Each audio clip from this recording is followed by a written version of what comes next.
బంగారం బ్యాంకులు ఇతర ప్రైవేటు సంస్థల్లో ఉన్న విడిపించి కొనబడును. కొమ్మూరి గోల్డ్ ఆంధ్ర మరియు తెలంగాణ. హరే కృష్ణ ఆత్మబంధువులకు ఈరోజు నర్వస్ సిస్టమ్ మనం చాలా మర్చిపోతుంటామండి. చాలామందికి నర్వస్ సిస్టమ్ గురించి తెలియదు. అంటే నరాల బలహీనత అంటాం కదా. నరాలు అంటే దాని అర్థం నర్వస్ సిస్టమ్, నాడీ మండలం. ఎలా అంటే మన శరీరం మొత్తం ఎలక్ట్రిసిటీ సప్లై చేస్తుంది అనమాట. మొత్తం మన బాడీ మొత్తం ఎలక్ట్రిసిటీ, ప్రతి కండరము ప్రతి సెల్కు ఎలక్ట్రిసిటీ కండక్షన్ ఉంటుంది. కండక్షన్ అంటే మనం ఒక బల్బుకు కనుక వైర్ ఎలా ఉంటుందో, ఏదైనా ఎలక్ట్రిక్ డివైస్కు కరెంటు వైర్ ఎలా ఉంటుందో, మన శరీరంలోని ప్రతి సెల్కు ఆ కరెంటు వైర్ ఉంటుంది అనమాట. ఈ కరెంటు వైర్లు అన్నీ ఒక్కొక్కటి అన్నీ ఒక దగ్గరికి వచ్చేసి ఒక దగ్గర జంక్షన్ అవుతాయి. వాటిని ఆ జంక్షన్ నుంచి మళ్ళీ అలా అన్ని జంక్షన్స్ అన్ని బ్రెయిన్కు కనెక్టివిటీ ఉంటుంది.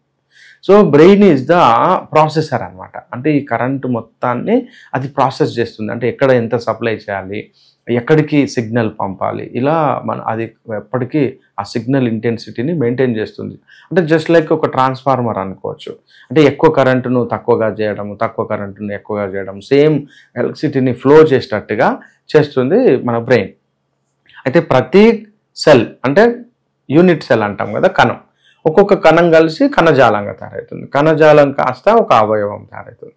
ఈ అవయవానికి మొత్తం అన్ని సెల్స్కు నాడీ మండలం కనెక్షన్ ఉంటుంది. అంటే వైర్లు కనెక్షన్ ఉంటాయి. ఇవి బ్రెయిన్కు కనెక్ట్ అయి ఉంటాయి కదా. బ్రెయిన్ నుంచి ఏదైతే సప్లై మనకు వస్తుందో ఆ అవయవం అలా పనిచేస్తుంది అనమాట. అయితే ఇక్కడ ఏమవుతుందంటే రాను ఏం జరుగుతుందంటే ఆయుర్వేద ప్రకారంగా వాతము ఎక్కువగా కావడం వల్ల, అంటే వాతము బాగా ఎక్కువగా కావడము లేదా వాతం పూర్తిగా తగ్గిపోవడం, ఈ రెండు కారణాల వల్ల నర్వస్ సిస్టమ్ బ్రేక్ అవుతుంది. ఇది మనం గమనించాలి. అంటే ఎలా అంటే వాతం ఎక్కువ కావడం అంటే మన శరీరంలో గాలితత్వం ఎక్కువ కావడం. ఎలా గాలితత్వం అంటే సో అప్పడాలు, వడియాలు, పాపడాలు, లైట్ ఫుడ్ ఉంటాయి చూసారా, క్రంచి అండ్ కరకరలాడేటువంటి ఆహారము, పూర్తిగా డ్రైడ్ ఫుడ్ తింటారు చాలామంది. అంటే ఎండిపోయిన ఫుడ్, నీళ్ళే ఉండవు. అటువంటి ఫుడ్ ఎక్కువగా తినే వాళ్ళకు వాతం పెరుగుతుంది. వాతం అంటే డ్రైనెస్ పెరుగుతుంది బాడీలో. ఎప్పుడైతే అట్లా డ్రైనెస్ పెరుగుతుందో so nervous system break down start అవుతుంది. రెండోది మీకు తెలుసు కదా, vitamin B complex. So B1, B2, B6 and B4 and B6, తర్వాత B12, ఇలా ఎన్నైతే బి కాంప్లెక్స్ కూడా తగ్గడం వల్ల కూడా నర్వస్ సిస్టమ్ బ్రేక్ డౌన్ అవుతుంది. సో నర్వస్ సిస్టమ్ బ్రేక్ డౌన్కు ఇక్కడ ఆహారానికి చాలా సంబంధం ఉంది. చాలామంది ఏం చేస్తారంటే కార్బోహైడ్రేట్స్ అంటే ఎక్కువగా పిండి పదార్థాలు తినడము మరియు మసాలాతో కూడినటువంటి ఆహారం తీసుకోవడం వల్ల ఏమవుతుందంటే ఆ మసాలా ఎప్పటికీ నర్వస్ సిస్టమ్ను అలర్ట్ చేస్తుంది. ఎలా అంటే ఇప్పుడు ఒక చిన్న బల్బు ఉందనుకోండి, ఆ చిన్న బల్బును మెయింటైన్ చేయడానికి ఎక్కువ కరెంట్ ఇచ్చామనుకోండి, అప్పుడు ఆ బల్బు తట్టుకోలేదు.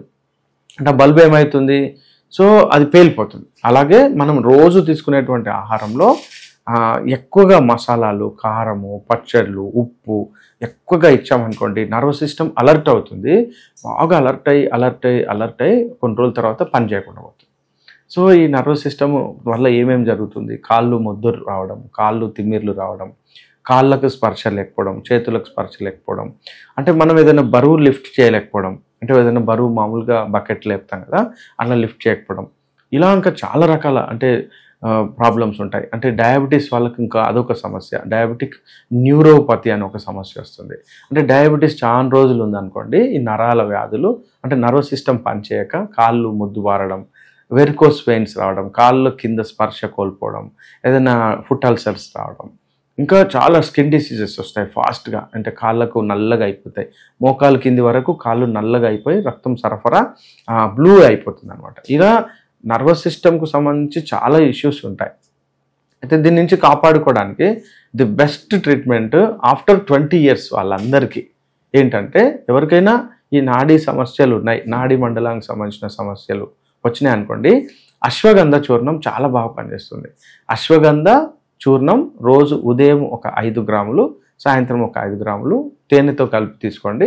ఒక 1-2 months కనుక రెగ్యులర్గా తీసుకోండి, చాలా బాగా పనిచేస్తుంది. ఇందులోనే ఇప్పుడు యాక్చువల్గా నేను చెప్పాను కదా, బి కాంప్లెక్స్ తగ్గితే గాబా పెంటైన్, ప్రీగ్లాబులిన్ అని ఇప్పుడు కొత్త ఫార్ములాస్ ఉంటాయి కదా, అవన్నీ సప్లై చేస్తుంది ఈ యొక్క అశ్వగంధ. అంటే ఈ అశ్వగంధ ఏం చేస్తుంది అంటే మన బాడీలోకి వెళ్ళి ఇవన్నిటిని సింథసైజ్ చేస్తుంది. సో ఈ అశ్వగంధ న్యూరోట్రాపిక్ అంటారు. న్యూరోట్రాపిక్ అంటే పక్షవాతం వచ్చింది, నర్వస్ సిస్టమ్ పనిచేయట్లేదు, బ్రేక్ డౌన్ అయింది, వీళ్ళకు కూడా అశ్వగంధ చాలా బాగా పనిచేస్తుంది. అశ్వగంధను మనము అంటే చూర్ణం ఫామ్లోనే కాకుండా మనం టాబ్లెట్ ఫామ్ కూడా దొరుకుతుంది, కానీ టాబ్లెట్ ఫామ్ డోసేజ్ సరిపోదు.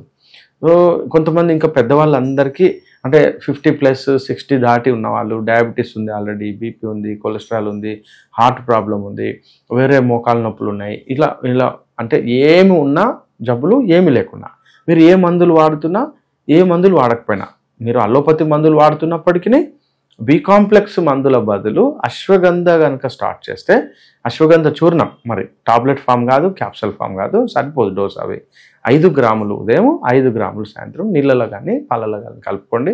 అంటే పౌడర్ పాలలో కలుపుకుంటే బాగా వెగటుగా ఉంటుంది కాబట్టి మామూలుగా నీళ్ళలో కలుపుకొని తాగేసి 1 గ్లాసు వేడి పాలు కనుక తాగితే అశ్వగంధ చాలా బాగా పనిచేస్తుంది. మామూలుగా అశ్వగంధకు ఒక అపోహ ఏంటంటే అది సెక్స్ పవర్నే పెంచుతుంది అని అంటారండి. కాదండి, సెక్స్ పవర్ అనే కాదు, అది జనరల్గానే విటాలిటీ అండ్ విగర్ అంటే మన శరీరంలో ఎనర్జీని ఎప్పటికీ కంటిన్యూగా చేసేటట్టుగా ఉపయోగపడుతుంది. సో నర్వస్ సిస్టమ్కు సంబంధించిన మనము అశ్వగంధ వాడదాం. హరే కృష్ణ.